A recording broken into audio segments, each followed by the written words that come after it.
There we go. And so we're with Vinny, who has you're in the historic district here in Adrian, correct? No, I'm actually on Clinton Street. On Clinton Street, okay. But you're in historical home. Yes. And so tell us a little bit about your house.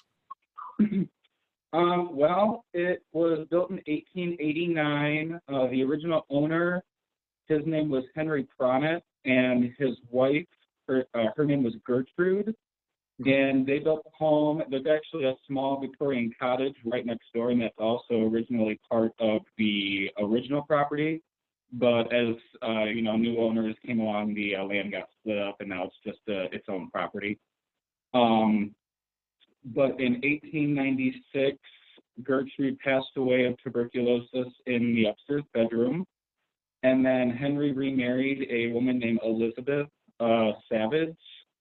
And I don't know when they got married, but they ended up having a daughter. I apologize real quick. My mom's about to walk in, and my security system tells me what door is opening. Not a problem. When it gets ready to say front door, that's why. Here we go.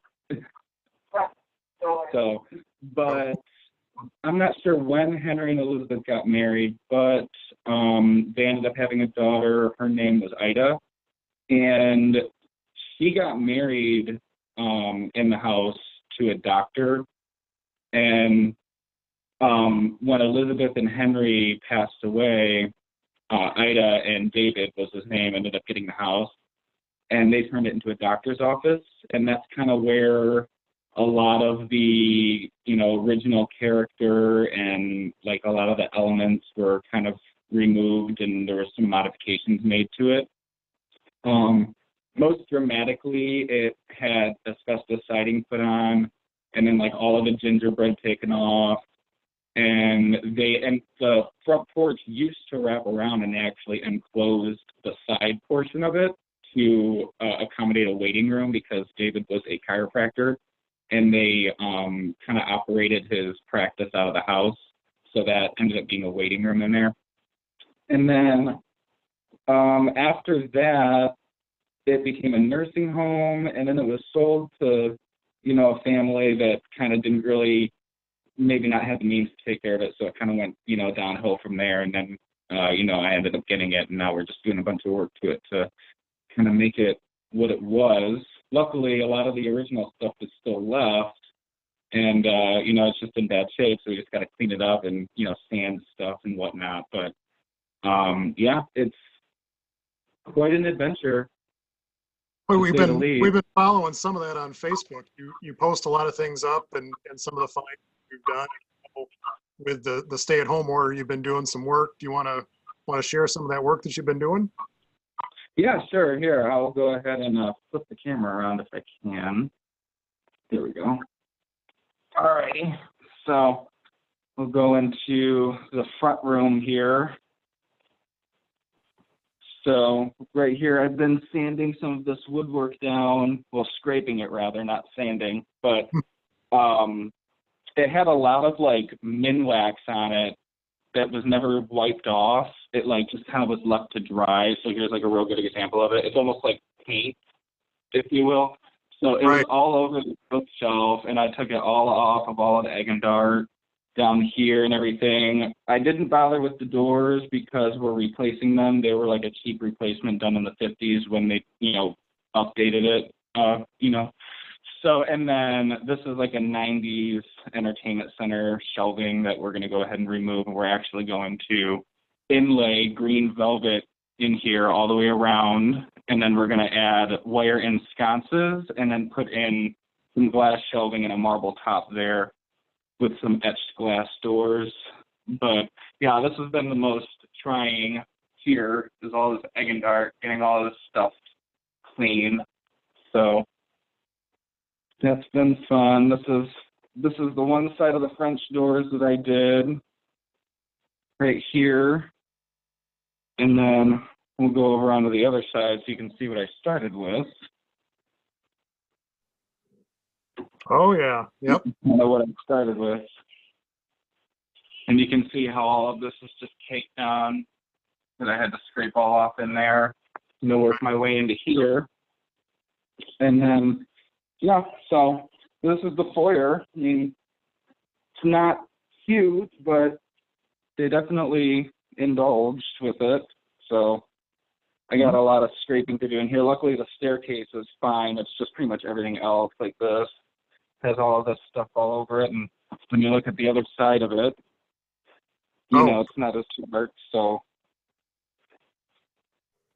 and then the floors that we went ahead and restored, they had parquet flooring, hardy board, tile, and then underneath the parquet was just a bunch of tar paper and tar glue, and I actually left a little bit of it in there just to kind of have a reminder of what it was covered with at one point. But it's pretty nice. There's a few quarter sawn pieces in here. Like right here is one, so it's neat. And then that's that would be the parlor, the back parlor.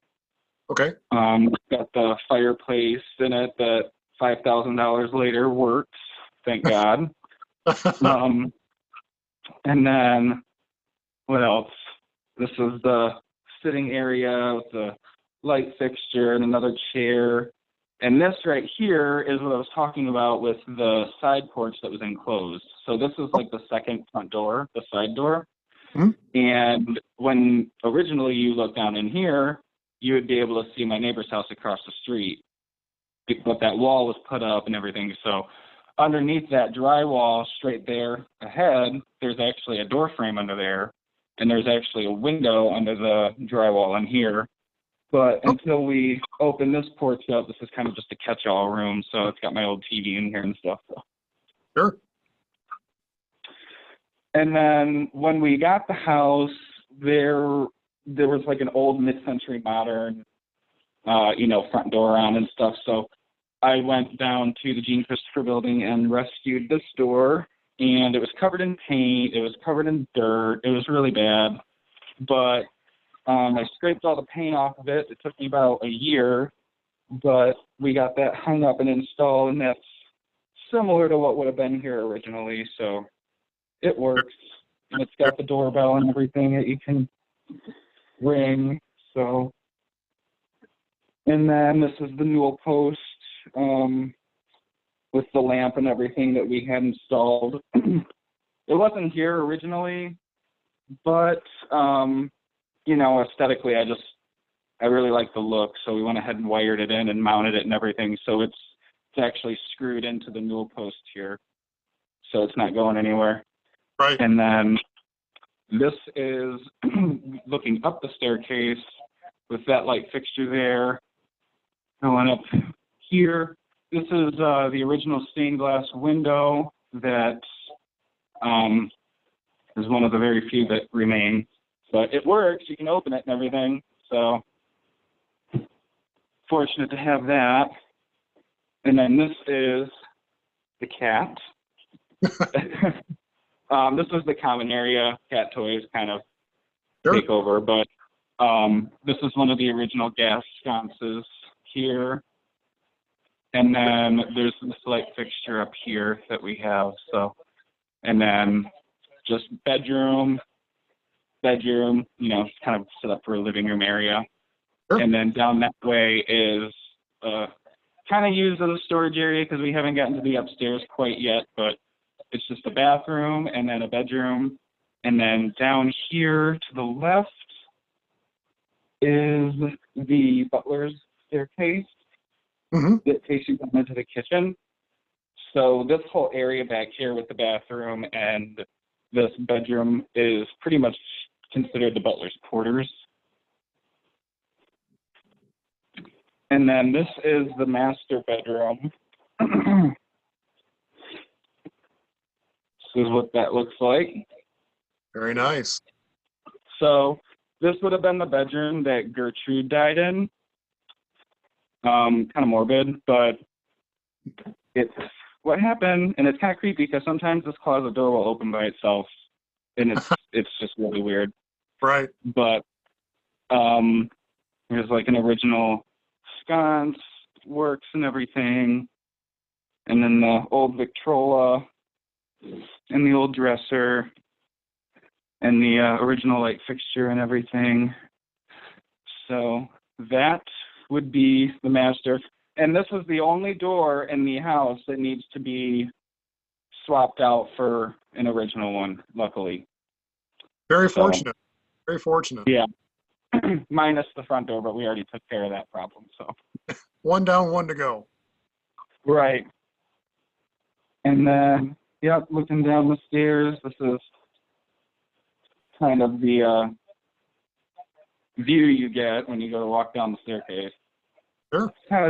It's neat, you know, looking down that way, but eventually what we're going to do when we open this porch back up is we're going to probably put some kind of like leaded window or some kind of stained glass window here and kind of enclose this, wanting to get it to match the one that's up there, but, you know, if we can't, then we'll just do some kind of leaded window here.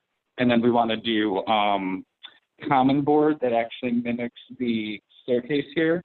Oh, sure. We're going to do that about halfway up the wall, maybe to about right above the light switches. And we're going to carry that all the way up the staircase too. Excellent. So, oh, and then the light switches, those are fun. The old push button. Yep. Yeah, see. So, and then, yeah, so this is, again, the front room. It's got the big leaded glass window too. That's always fun to look at. Right. And then this is the oil sconce for this room, and we got this old record player that works, not our old couch. And then this is the dining room. There's another leaded glass window in here. It's a nice one. And then we got this piano here. It's old.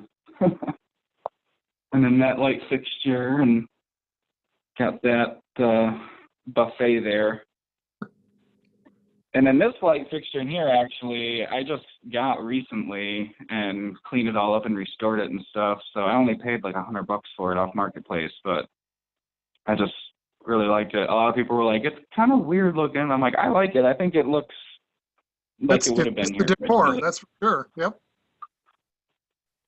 So kitchen's not really, you know, much right now. There's a bunch of knickknacks and stuff in here right now, but eventually what we're going to do is we're going to add a butler's pantry behind the stove and, you know, add like original cabinetry back there and everything, and just kind of add some character to this room. I want to make the trim match out there, you know, in the common areas. As you can see, the trim in here is not old.